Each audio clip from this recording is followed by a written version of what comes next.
All right, so now we're going to look at the stock market. Take a 1 to 3 month view as we look at the weekly charts in the S&P 500. I'm also going to show you the Russell because that's really been the leader in the markets here. Not much has changed really for the stock market since we showed this last. It's still been moving to the upside. We're still looking for a December modest dip and then a move up into January. I'll show you that right now. Let me just move off this Pan American Silver and onto the SPX weekly chart. So this is SPX Weekly. It has the cycle analysis on there. And what we're looking for in here is a modest little correction here in December. Kind of think that potentially the Tesla coming into the S&P 500 might bring some selling in there. Also, it's this minor cycle that we're looking at right over here that is likely to come down. You can see the minor cycle right in here. It brought this decline right over here. S&Ps fell from 33.05 down to 29.37. So that was, a pretty sizable decline right there, as you saw it move down well over 300 points in a brief period of time. You could get a pretty good sized dip right in here, but then we think it's going to move up again. The real risky time is over here. See the yellow zone right over here as these cycles turn down? The yellow zone right over here as these cycles turn down?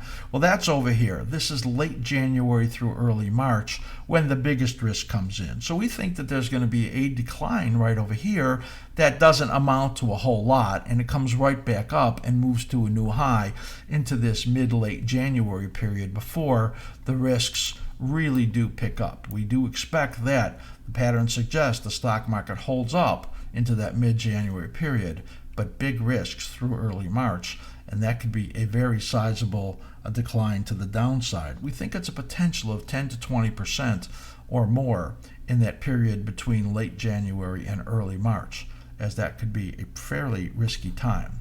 Let's just take a look at the Russell, because the Russell is the guiding light here for the market. It's been the force to the upside, and it's moved up into those fib extension zones. I want you to note the beauty in the cyclical patterns in here. You can see this low right over here lines up here. This which brought that large decline right there in March when COVID-19 hit. This modest decline right over here, just a beautiful pattern.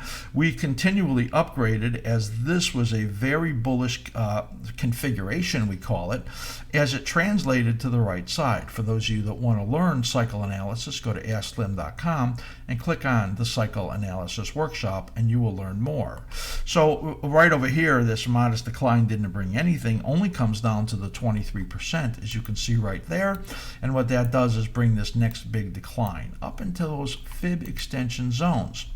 So this period right in here comes off of this dominant cycle right here, and that's how this projection came. And you could see it moved up into the projection zone. Again, a minor cycle right in here, pointing to a modest dip coming here in December, maybe to the first few days of January, and then moving up into January, with a potential to the top of the extension zone at about 2075. Right there. So that's still a good amount of upside that's available, maybe about 6 to 8% potential in the Russell. We don't think it's that much on the upside in the other indexes, but the Russell is kind of overdue for this pullback, and I think that minor pullback is going to come. That 23% fib extension would be the target. That's we'll call it 1860 right now.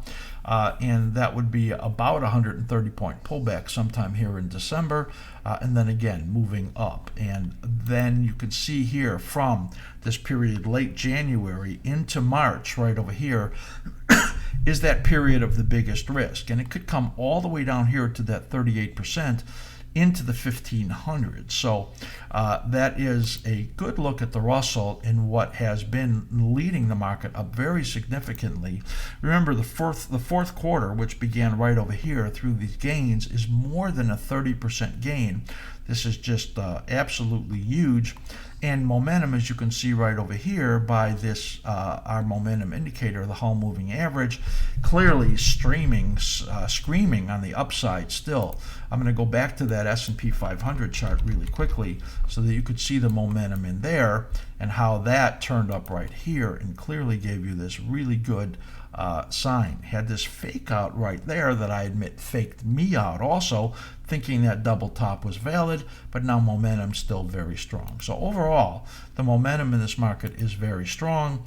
That's why we think that if it does have this dip into late December to the first week of January, that it will then be moving up again into the late period in January as buyers come in for one more feast at these incredible high valuations that we're looking at. Remember that it's going to take a massive amount of growth for this to make any sense, especially earnings growth, which we don't believe is going to be there.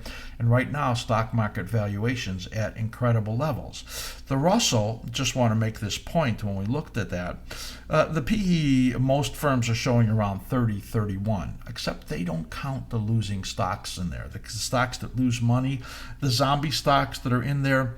If you take the real earnings, add up all of the 2,000 stocks earnings, and count the companies that lose money in there, the Russell doesn't earn any money. And if you take the forward PE for the Russell, which they're all expected to do a little bit better, that would be 130. So we're at astronomical PEs for the Russell right now. We said it probably has 6 to 8% more on the upside, but we think that's going to bring some massive selling when the realities come into the markets, and that we think will begin starting sometime late in January.